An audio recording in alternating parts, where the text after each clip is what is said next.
A todos y todas. Como docente, como maestro de grupo, estoy convencido y siempre he defendido que el magisterio y la educación pública siempre ha sido posible y se ha sostenido gracias a la participación de todos y todas las personas que laboran dentro de las escuelas y de los padres de familia. Durante mucho tiempo las carencias en la educación pública han sido evidentes. Apenas este gobierno federal ha ido destinando una vista hacia esa población. Y ante eso le tenemos que sumar el problema de la pandemia. Les queremos ratificar desde este espacio a todos los maestros que tienen todo nuestro respaldo, todo nuestro apoyo, y que ese apoyo no es nada más en discurso. Tenemos que velar porque se dé una atención y el reconocimiento real que repercuta en los ingresos de la población. Ante algunos señalamientos de la sociedad o de actores políticos donde dicen que los maestros han tenido muchas vacaciones, yo reitero que eso es falso. La carga administrativa, el adaptarse a este nuevo panorama virtual, a esta nueva modalidad de clases, ha sido todo un reto para el magisterio y sin duda ha repercutido en su estado emocional, académico y de presiones. Estoy convencido que es importantísimo regresar a las aulas, pero también tenemos que contemplar los riesgos que se tienen ante esta tercera ola que viene muy agresiva. Y el exhorto es para que tanto la Secretaría de Educación Federal, gobiernos estatales y gobiernos municipales brinden todo el apoyo al personal que está frente a las escuelas. Mandarlos a las escuelas sin una planeación y sin un apoyo real es exponer a los niños y a los maestros. Y lo digo de manera firme, es exponerlos porque el magisterio siempre ha sido quien incluso tiene que regresar a las aulas a hacer los aseos por la falta de personal de intendencia. Eso no se ve en ningún otro lugar, solo en las aulas. Se manda a llamar a los padres de familia para que hagan los aseos. Los maestros participan en los mismos. Y es importante y imprescindible que el apoyo se dé de manera económica y de todos los actores y de todos los gobiernos, reitero, municipales, estatales y federales. Por eso yo les digo a los maestros, sobre todo a los de educación básica, que seguimos teniendo una deuda para reivindicar sus salarios, porque hoy más que nunca ha demostrado que el maestro es una pieza clave e indispensable para el crecimiento de este país y está económicamente muy desvalorizado. Si nos permite, senador, tenemos algunas preguntas de los compañeros de los medios. En primera instancia le pregunta Juan Pablo Guerrero del canal del Congreso. Senador, buen día. Buen día. Preguntarle con base en lo que comenta, entonces las escuelas, los maestros, el magisterio no están preparados todavía para iniciar clases ya en unos días, como lo establece la Secretaría de Educación Pública. Y la segunda, ¿qué opinión tiene de esta carta compromiso que ha circulado a la Secretaría de Educación Pública para los padres de familia para que tengan control sobre la salud de sus hijos? ¿Es esto suficiente o qué hace más falta para garantizar un regreso seguro a las aulas? Reitero que los maestros están preparados, los maestros han salido adelante, los maestros han sacado la educación pública, porque muchas veces hubo el abandono de los gobiernos y la Secretaría de Educación fue la caja chica o grande en el saqueo de recursos que nunca repercutía en las instituciones y los padres de familia lo mantenían. Los maestros se tuvieron que preparar y están a la altura de las clases virtuales. Entendemos que no hay condiciones en muchos lugares que hay una gran diversidad en nuestras escuelas. Tenemos escuelas multigrado, escuelas en la sierra que no tienen acceso al internet, que difícilmente incluso tienen acceso a la electricidad todavía. Entonces, ante esas escuelas y que son de poca población, considero que estaríamos preparados para regresar, pero no podemos dejar de lado esa modalidad virtual en las zonas urbanas para evitar los contagios. Tenemos que ser responsables. Yo sé que contamos con el apoyo del magisterio. Aseguro que así como los doctores son la primera fila para sacar adelante este país, se suman a esa primera fila de nuestro país en importancia el magisterio, el gremio que va a sacar la educación pública adelante.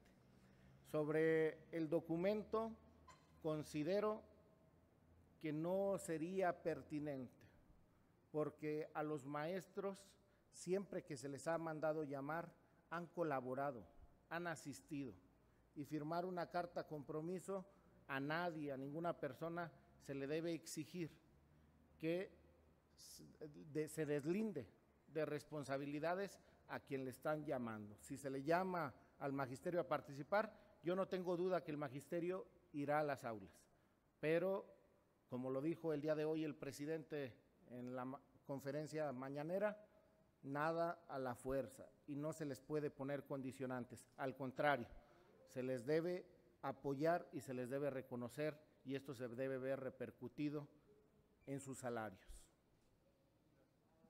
La siguiente pregunta se le envía vía remota Silvia Arellano, de Grupo Milenio. La pregunta dice así: ¿qué estrategia debe implementar la SEP para garantizar la seguridad de los alumnos?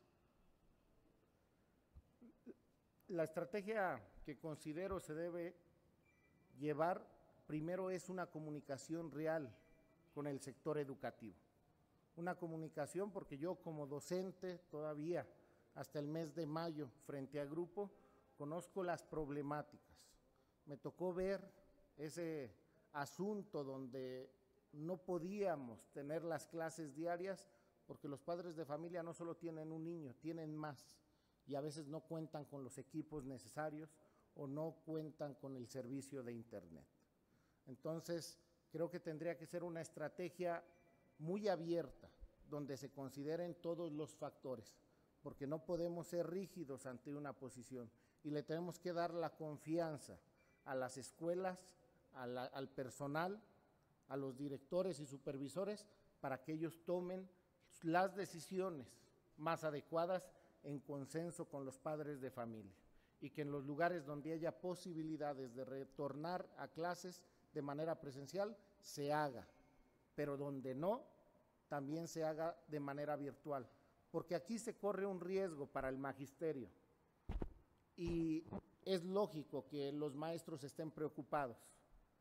Van a estar de manera virtual, así sea un alumno, de manera presencial, pero también les van a pedir que estén de manera virtual. Entonces es un doble trabajo para el maestro, es un doble tiempo, y eso también tenemos que pensar en la parte de los derechos laborales y del acompañamiento de los maestros. Tenemos todavía otras dos preguntas. Se las envía Gerardo Segura, de Azteca Noticias. Se las voy a leer las dos preguntas. La primera es: ¿cree usted que estamos en condiciones del regreso a clases en pleno pico de la pandemia y cuando ayer se registró el mayor número de contagios y de muertes en esta tercera ola de esta pandemia? ¿Están dadas las condiciones en las escuelas para un regreso seguro? ¿Qué garantías debe dar la SEP para que la CENTE regrese a clases? ¿Deberían esperar unos meses para evitar riesgos de contagios y muertes entre niños y sus padres por esta situación? ¿Hasta dónde se debe cuidar a los niños y no exponerlos? No estoy de acuerdo en que en los momentos más álgidos se regrese a clases en los lugares donde está sobrepoblado. En los lugares donde hay poca población escolar donde se pueden tomar las medidas necesarias, se debe llevar. Pero en los lugares donde hay una gran población es complicado. Y me refiero que es complicado porque se le deja una responsabilidad al personal docente que no le corresponde. Y esas cuestiones siempre expondrán al gremio magisterial porque puede haber algunas consecuencias por no cumplir los formatos. Y debemos entender que las escuelas es muy complicado el tema de los recursos económicos porque han sido olvidadas. Ahora se tiene el programa La Escuela es Nuestra, que ha ayudado para mejorar la infraestructura, pero necesitamos también que en esta ocasión se dé un apoyo para garantizar que se tenga el gel antibacterial y que no salga de los padres de familia y que no salga del personal de la escuela, porque también esto permite, cuando se hace mal uso, que algunas personas lucren con esa aportación voluntaria que malamente han implementado como cuotas escolares. Y también ante eso nos pronunciamos, porque se haga valer el artículo 3º en su fracción 4ª, que la educación sea laica, gratuita y obligatoria. Sí, también Rita Cerón le envía otra pregunta vía remota. Ella es del IMER. Ella le pregunta, ¿a una costa de la salud de los niños, coincide usted con el presidente López Obrador de que se tiene que correr el riesgo de regresar a clases? Un factor importante que se va a tener es que se le deja esa parte a los padres de familia, que si no los quieren enviar, no los van a enviar. Y también considero que hay padres de familia que ven la necesidad que sus hijos estén cerca de las aulas.